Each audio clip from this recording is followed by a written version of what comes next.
Indo British advanced pain clinic నొప్పి మాయం surgery దూరం ఫర్ అపాయింట్మెంట్స్ 9155515563. తెలంగాణ రైతులందరూ ఎదురు చూస్తున్నటువంటి రైతు భరోసా ఎప్పటి నుంచి ఇవ్వబోతున్నారు, దాని నియమ నిబంధనలు ఏముంటాయి, అండ్ ఎన్ని ఎకరాలకి కట్ ఆఫ్ ఉండబోతోంది, ఎంత అంటే ఎన్ని ఎకరాలకు రైతు భరోసా అందబోతోంది, ఇవన్నీ కూడా చాలా రోజుల నుంచి కూడా చర్చించుకుంటున్న అంశం. సంక్రాంతి నుంచి మేము రైతు భరోసా ఇవ్వబోతున్నామని సర్కార్ చెప్పిన నేపథ్యంలో ఇప్పుడు రైతు భరోసా ఏ రోజు నుంచి ఎన్ని ఎకరాలకు రాబోతోందని పెద్ద ఎత్తున చర్చ నడుస్తోంది. ఇంకోవైపు ఏమో మంత్రివర్గ ఉపసంఘం ఏర్పాటైంది. మంత్రివర్గ ఉపసంఘం ఒక 3-4 రోజుల క్రిందట వాళ్ళు సమావేశమయ్యారు. కొన్నిటికి అంటే ఒక కొలిక్కి వచ్చింది రైతు భరోసా ఎవరెవరికి ఇవ్వాలి ఏంటి అనేది.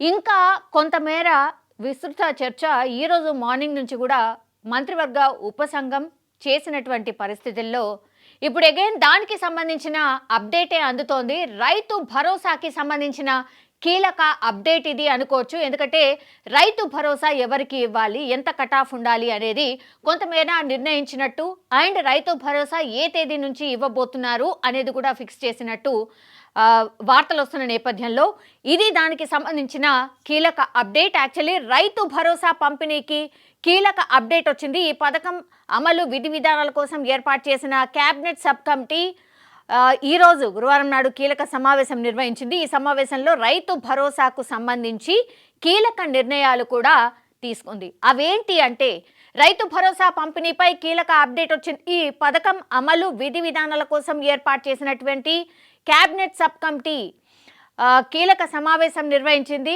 రైతు భరోసాకు సంబంధించి కీలక నిర్ణయాలు తీసుకుంది. మంత్రివర్గ సభ్యులు రైతు భరోసా ఎవరికి ఇవ్వాలి, ఎంత మేర భూమికి ఇవ్వాలి, ఈ పథకానికి సంబంధించిన నిధులు రైతుల ఖాతాల్లో ఎప్పటి నుంచి జమ చేయాలి అనే అంశాలపై సమావేశంలో ప్రధానంగా చర్చ జరిగింది. ఇదే అతిపెద్ద క్వశ్చన్.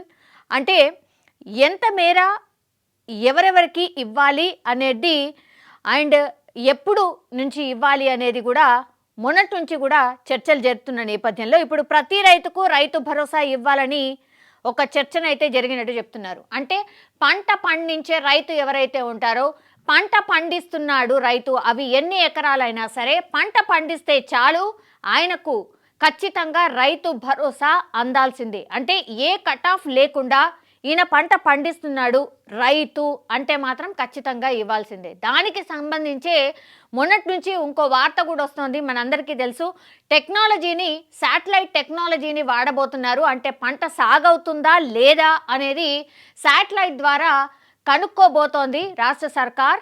అండ్ గ్రౌండ్ లెవెల్లో కూడా ఖచ్చితంగా గ్రామాలకు వెళ్ళి ఈ వ్యవసాయ అధికారులే నిజంగానే పంట పండిస్తున్నారా, ఏ ఏ పంటలు పండిస్తున్నారు అనేది కూడా పూర్తిగా లెక్కల ప్రకారం నోట్ చేసుకోబోతున్నారు. సో ఇది కంటిన్యూషన్ ప్రాసెస్గా ఉండబోతోంది. శాటిలైట్ పిక్చర్ ద్వారా పంట పండిస్తున్నాడు అంటే ఒకటి, ఆ తర్వాత ద సేమ్ థింగ్ గ్రౌండ్ లెవెల్లో వ్యవసాయ శాఖ అధికారులు సర్వే ప్రకారం రైతు పేరు మీద ఉన్నటువంటి భూమి ప్రకారం సాగవుతుందా లేదా ఇది క్రాస్ చెక్ చేసుకొని నోట్ చేసుకోబోతున్నారు. సో ఇవి 2 అంశాలు చాలా కీలకం. సో సాగు చేసే రైతు ఎవరైతే ఉన్నారో అందరికీ కూడా ఎన్ని ఎకరాలు ఉన్నా కూడా రైతు భరోసా ఇవ్వాలి అనేది మంత్రివర్గ ఉపసంఘంలో ఒక చర్చ జరిగినట్టుగా ఇప్పుడున్నటువంటి అప్డేట్. అండ్ రైతు భరోసా కోసం రైతుల నుంచి అప్లికేషన్స్ తీసుకోవాలని నిర్ణయించారు. సో ఈ అప్లికేషన్లు ఎందుకు, రైతు సాగు చేస్తున్నారా లేదా అది అక్కడి వరకే ఉంటే సరిపోతుంది కదా, అగైన్ ఈ అప్లికేషన్లు దేనికి అనేది కూడా చాలా రోజుల నుంచి కూడా చర్చ జరుగుతోంది. అప్లికేషన్స్ దేనికోసం తీసుకుంటుంది గవర్నమెంట్, మరి దీంట్లో మతలబ్ ఏంటి, అప్లికేషన్లు పెట్టుకున్న రైతులకే రైతు భరోసా ఇవ్వబోతున్నారా, అంటే సాగు చేసే భూములు ఎవరైతే రైతులు సాగు చేస్తారో వాళ్ళే అప్లికేషన్ చేసుకుంటారు కాబట్టి వాళ్ళకే రైతు భరోసా ఇద్దామని ఫిక్స్ అయిందా, అందులో భాగంగానే ఈ అప్లికేషన్ పెట్టుకోవాలని నిబంధన పెట్టిందా అనేది కూడా పెద్ద ఎత్తున చర్చ అయితే నడుస్తోంది. అయితే అప్లికేషన్లు పెట్టుకుంటే మరి ఏ రోజు నుంచి ఏ రోజు వరకు పెట్టుకోవాలంటే దానికి సంబంధించి కూడా డేట్స్ ఫిక్స్ చేశారు. అదేంటి అంటే జనవరి 5వ తేదీ నుంచి 7వ తేదీ వరకు దరఖాస్తు తీసుకోవాలని నిర్ణయించారు. అంటే కరెక్ట్గా ఇంకో 2 రోజుల తర్వాత అప్లికేషన్ ఫామ్స్ రైతులందరికీ అందించబోతోంది రాష్ట్ర సర్కార్. సో రైతు భరోసా కావాలనుకునే వాళ్ళు కేవలం 5వ తారీఖు నుంచి 5, 6, 7 ఈ 3 రోజులు మాత్రమే మీకు రైతు భరోసా కావాలి అని అంటే మీ పేరు, మీ సర్వే నెంబర్, ఈ భూమి వివరాలు కావచ్చు, మీరు ఏ పంట సాగు చేస్తారు కావచ్చు, అండ్ మీకు ఎన్ని ఎకరాలు ఉంది, ఎవరి పేరు మీద ఉంది, ఇవన్నీ కూడా అగైన్ క్రాస్ చెక్ చేసుకోబోతోంది రాష్ట్ర సర్కార్. సో అందులో భాగంగానే ఇప్పుడు రైతు భరోసా కోసం అప్లికేషన్లు కోరుతోంది. 5, 6, 7వ తేదీన రైతులందరూ రైతు భరోసా కావాలంటే అప్లికేషన్ ఖచ్చితంగా చేసుకోవాల్సిందే. 5 నుంచి 7వ తేదీ వరకు దరఖాస్తులు తీసుకోవాలని నిర్ణయం తీసుకుంది. ఈ తేదీలను ఇంకా ఖరారు చేయలేదు అని కూడా అంటున్నారు.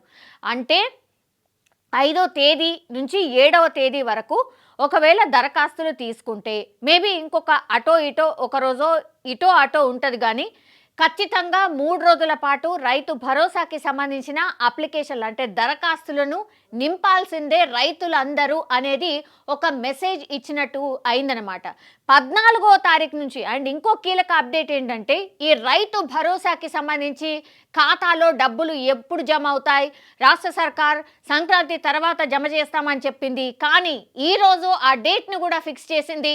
సంక్రాంతి రోజు కంటే ఇంకో మంచి రోజు లేదు. సో సంక్రాంతి రోజే రైతు భరోసాకి సంబంధించిన అమౌంట్ని రైతుల ఖాతాల్లో జమ చేద్దాము అనేటువంటి నిర్ణయం తీసుకున్నట్టుగా కూడా ఇప్పుడున్నటువంటి అప్డేట్.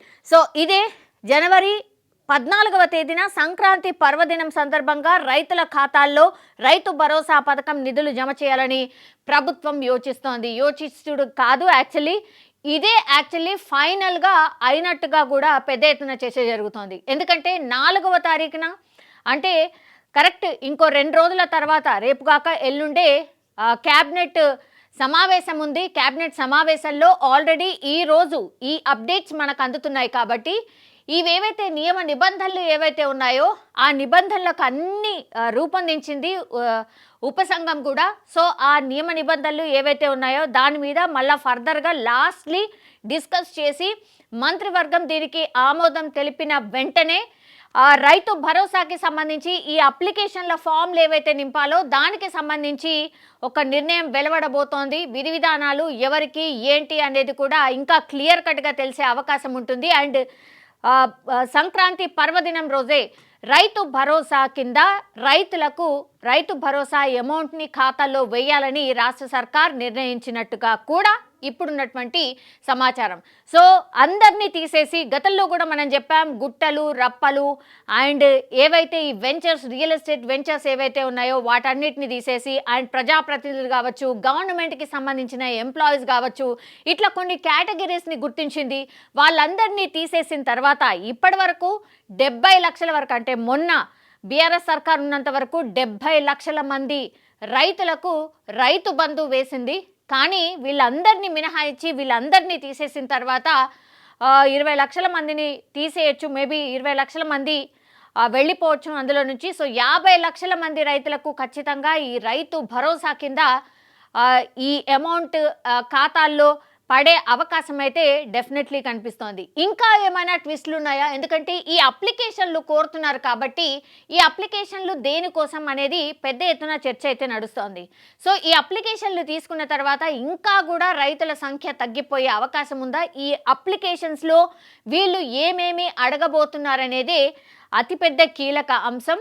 సో అందులో పొందుపరిచిన దాన్ని బట్టే ఇప్పుడు రైతులు ఎవరు, నిజమైన రైతులు ఎవరు, సాగు చేస్తుంది ఏంటి, వీటన్నిటినీ తీసుకున్న తర్వాతనే ఈ రైతు భరోసా అమౌంట్ ఫిక్స్ చేసే అవకాశం అయితే కనిపిస్తుంది. రైతులను గుర్తించే అవకాశం డెఫినెట్లీ కనిపిస్తోంది. సో ఈ అప్లికేషన్లే ఇప్పుడు కీలకంగా మారబోతున్నాయి అనేటువంటిది ఒక అతిపెద్ద చర్చ. సో లాస్ట్లీ ఇప్పటికైతే అప్పుడా ఇప్పుడా అనుకున్నటువంటి రైతు భరోసా అయితే ఇప్పుడు సంక్రాంతి రోజు నుంచే రైతు భరోసా అంటే సంక్రాంతి రోజే రైతు భరోసాకి సంబంధించిన డబ్బులు రైతుల ఖాతాల్లో జమ కాబోతున్నాయి. మరి రుణమాఫీకి సంబంధించి గతంలో రుణమాఫీ చేసినా కూడా మాకు రాలేదని చాలామంది పెద్ద ఎత్తున వచ్చి మాట్లాడడం జరిగింది. మరి ఇప్పుడు రైతు భరోసా వేసిన తర్వాత కూడా మరి అందరు రైతులకా లేకపోతే రాని వాళ్ళ సంఖ్య ఉండబోతోందా?